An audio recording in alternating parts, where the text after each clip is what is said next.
Okay, everybody, welcome back to another edition of Digital UFTA Complete. I'm your old uncle and host, Darren Walters, and we're just going to show you a few more basic things about game setup. And one of the things we want to talk about is how to actually play for money, right? And so you can begin the game in practice mode, right? We've got that down here. Well, it's not on this screen yet.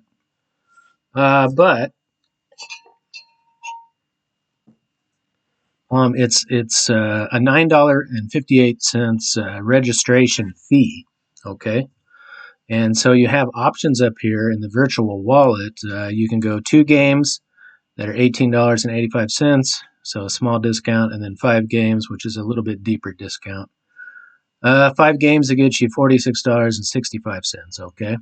So those are just kind of tentative amounts. We're just trying to play this by ear, figure out what the interest and demand is, and that's always hard to nail down. But those are your options if, in fact, you can recruit enough people so that it makes it worth your while playing.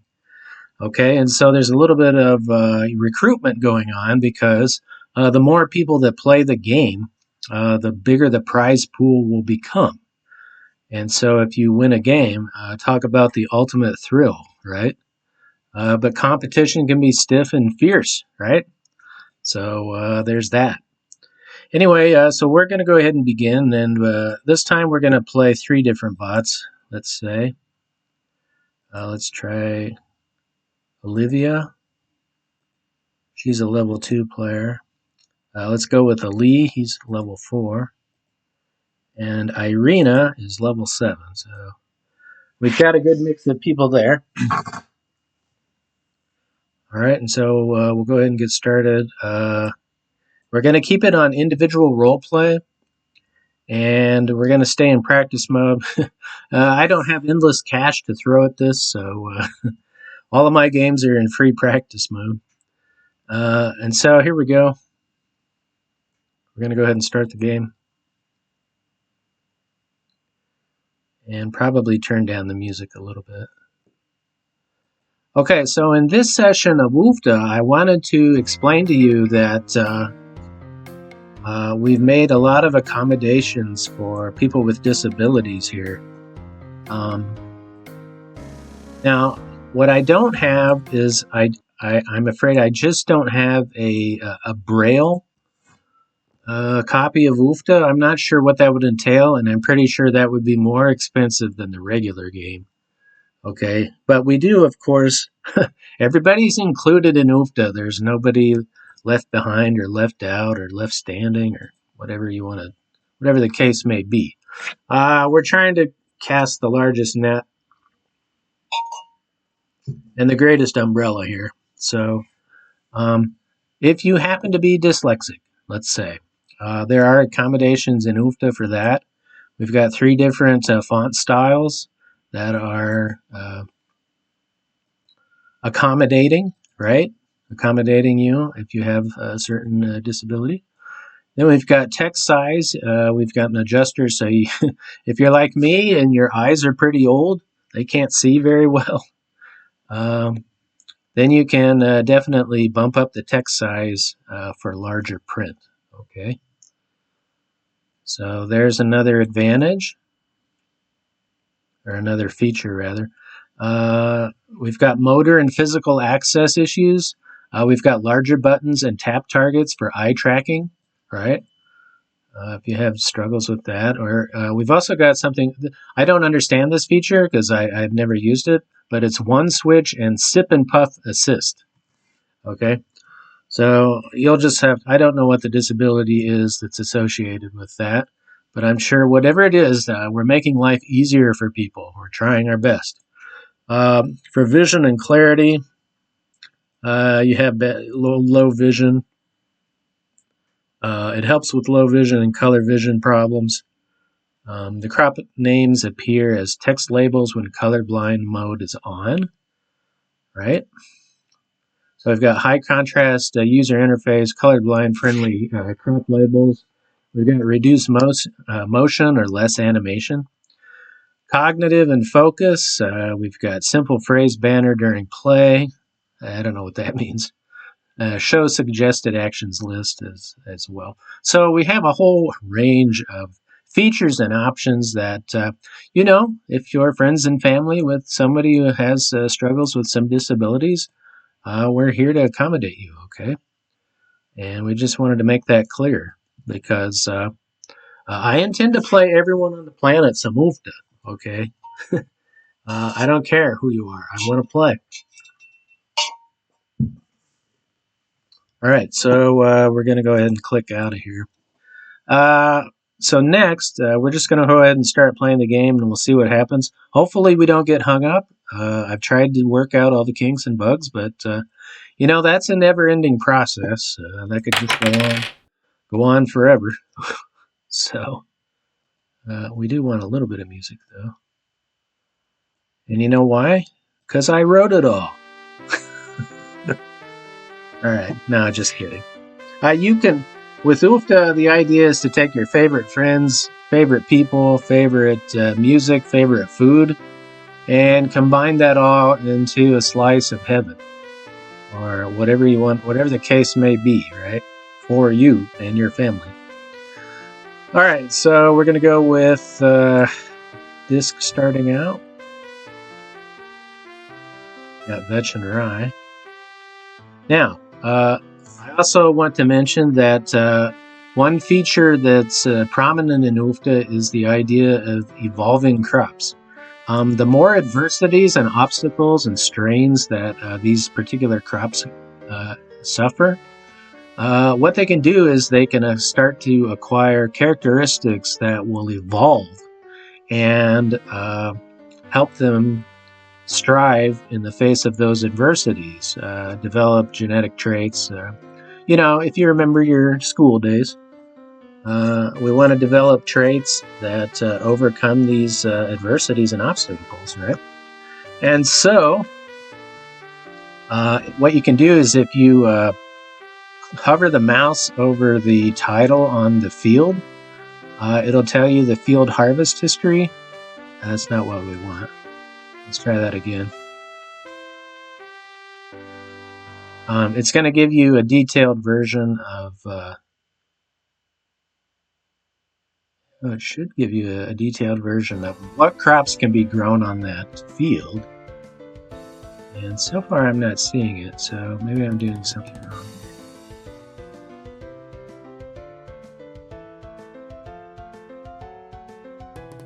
Maybe it won't tell me the crops until I... No, that's not right either. So what? Well, okay, so I'm going to have to check on that. But anyway, you're supposed to be able to tell which crops are grown on that field. That still isn't it.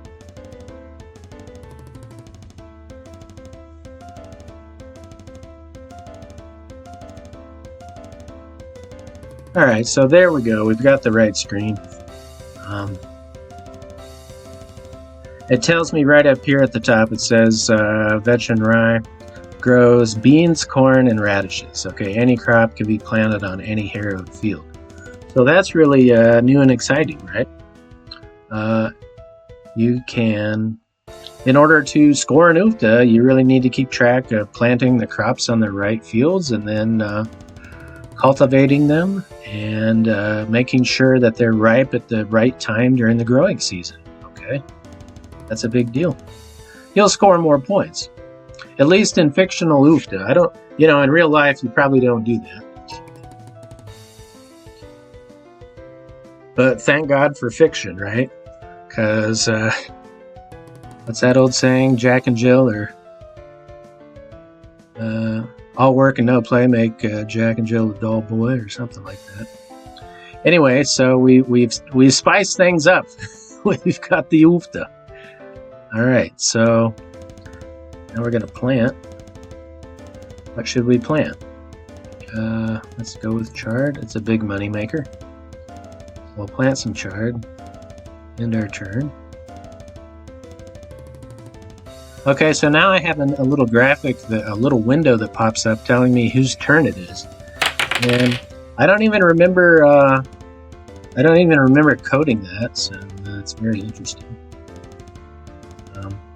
But it's nice because you can check on whose turn it is, their progress, and if you're ever questioning, or you don't know exactly what the progress is of the family or the people you're playing, you can always come down here to the match status log, and it tells you what everybody did. Okay. And it can also help you, if somebody gets stuck, you can just use the grower chat option in the lower right corner. You just chat with them and say, hey, I notice you're having problems. I'll help you out there. Okay, so always be aware of that communication feature. Okay, so we're going to force this bot to make a move. Dice roll. Next.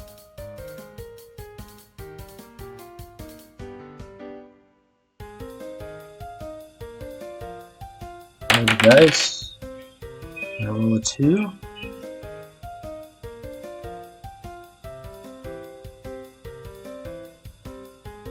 Skip trading for now.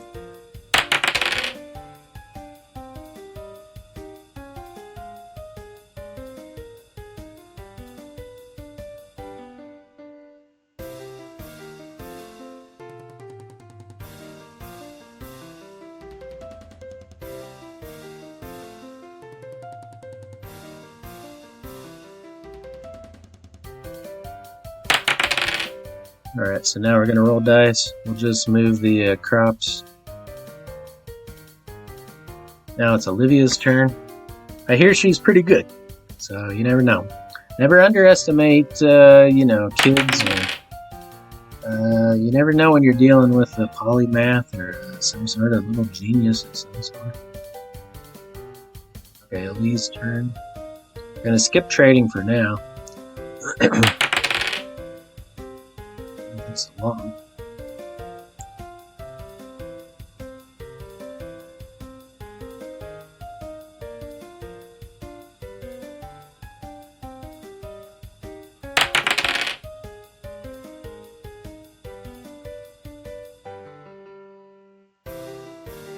Okay, cultivate and harvest.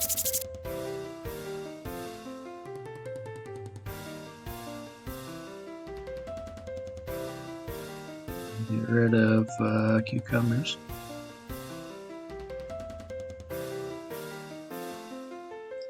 Now we can talk about UFTA all day long. What I don't want to do though is I don't want to there's a lot you can explore in this game. I don't want to reveal all the secrets. And so we'll just leave it to you and your imagination many times to decide what the best route is. A great game is one that's not solved. Right? The great games are not easy to take apart and dominate.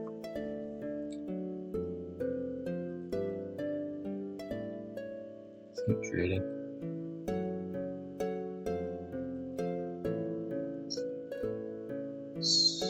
Okay, so there's a little bit of a slowdown here.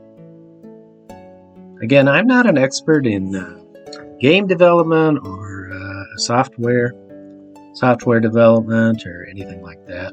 I'm very much a layperson, so I don't know what some of the hardware limitations or maybe the graphics, the GPU is pushing the unit into overdrive. Maybe we're heating up too much. There's a whole host of things that could be wrong, right? Too many variables. But it seems like we're a little bit at a standstill right now. Okay, so what do we do about that? I'm going to go into my IDE and I'm going to see if I can't figure this out.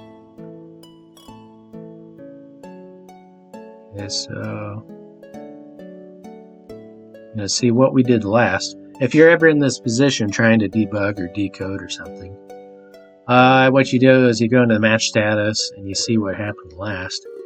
Everybody passed on trading, so nothing unusual happened. You just have a hang up. Let's go into initiate trade, crop for crop. Okay, skip trading for now. Yeah, we're going to skip trading for now. And it's not going to work, so we're going to go into the IDE and complain.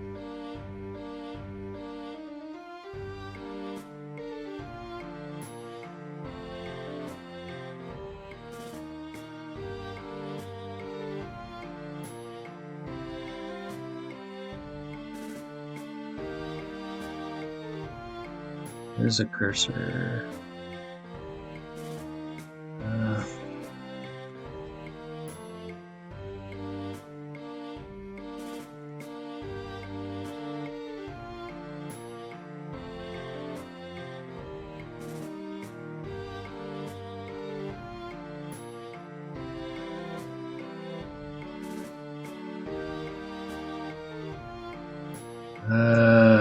Where's the cursor? I don't know what the hang up is here. Oh, here it is.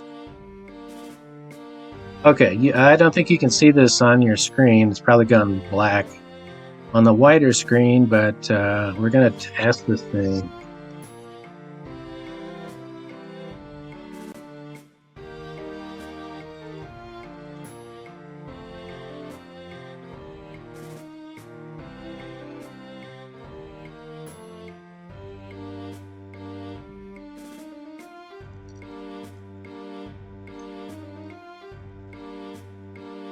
I'm asking it, why did my program freeze after a bot's turn had hung up on the trading phase? And that's such a generic thing at this point that I'm not sure the program can pinpoint exactly what the problem is. But, you know, I've said that before. It's pretty easy to underestimate technology.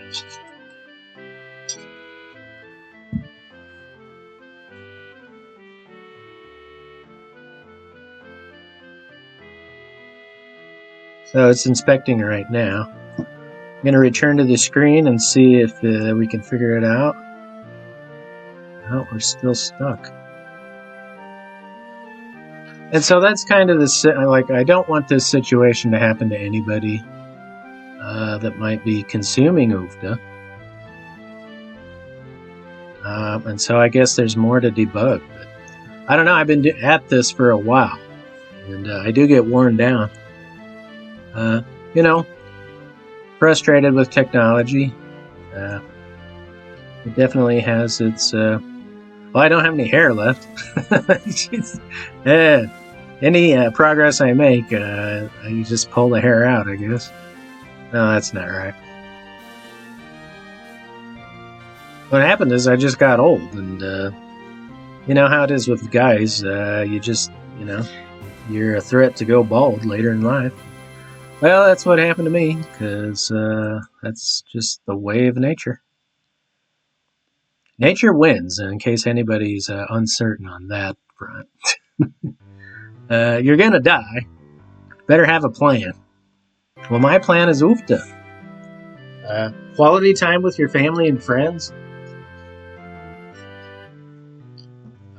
Quality, like, what's that line from The Godfather, right? A man who doesn't spend time with his family can never be a true man.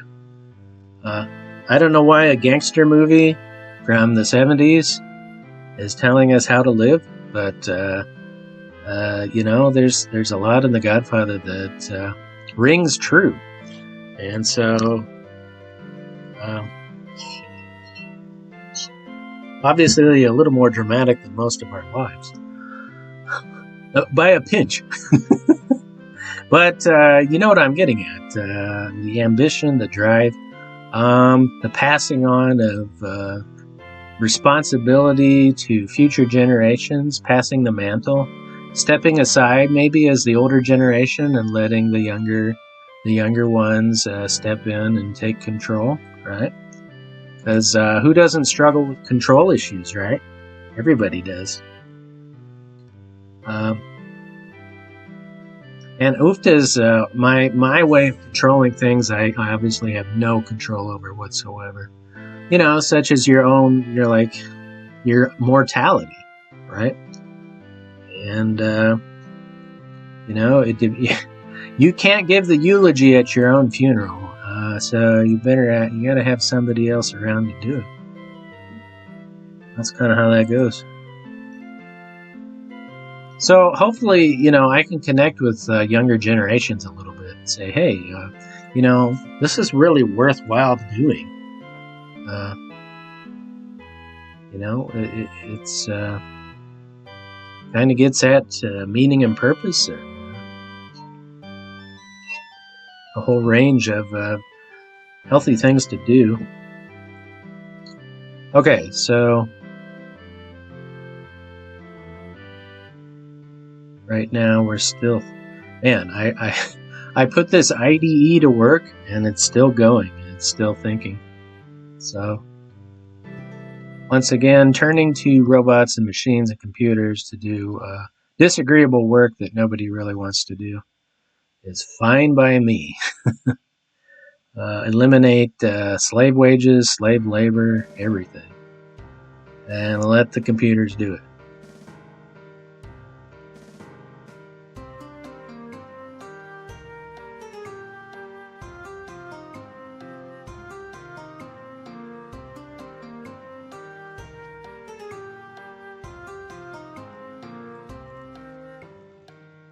I'm asking it if it's finished. Probably not.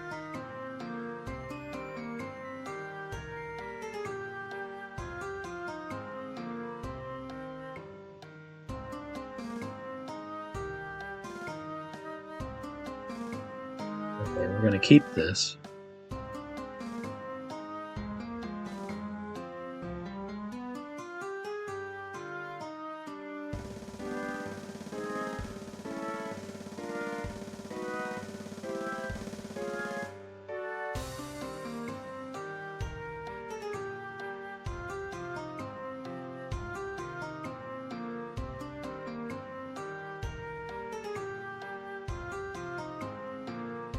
Ask it one more time if it's finished.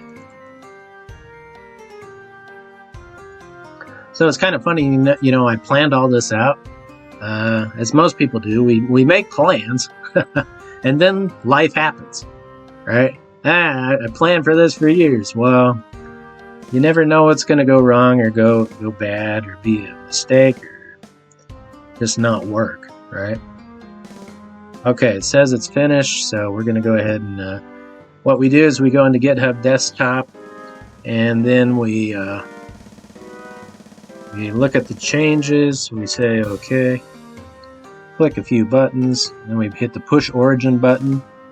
I don't really know what that means, except maybe origin is render.com.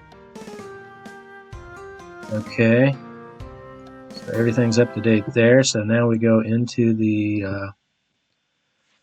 render. That came.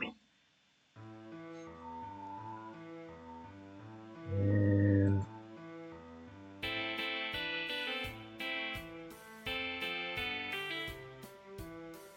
yeah, we'll see what happens.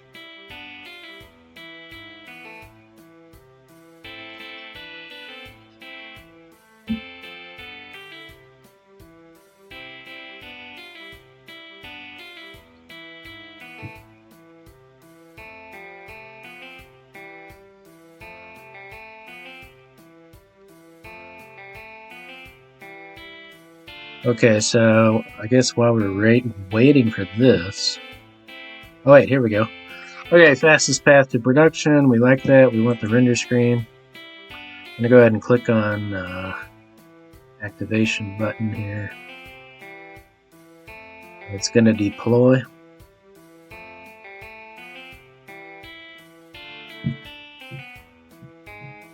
Well, I hope you enjoy the music.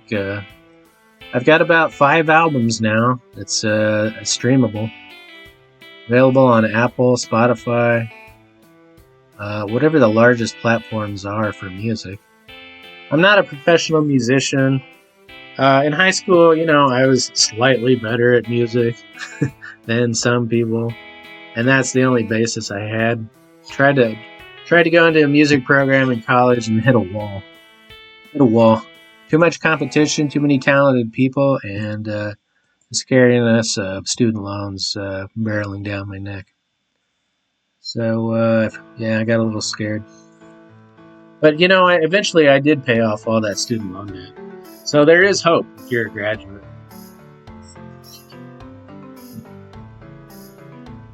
Uh, it just may be annoying and cumbersome because, well, it's just a drain on your personal finances. And if you didn't get a lucrative job coming out of college, that kind of matters, right? But nothing in life is guaranteed. So you're just trying to position yourself to have better odds, right? Really comes down to probability. Okay, so here's render. It is very slow. Let's see if the game actually did in fact come back online here. And now we're still stuck on the screen.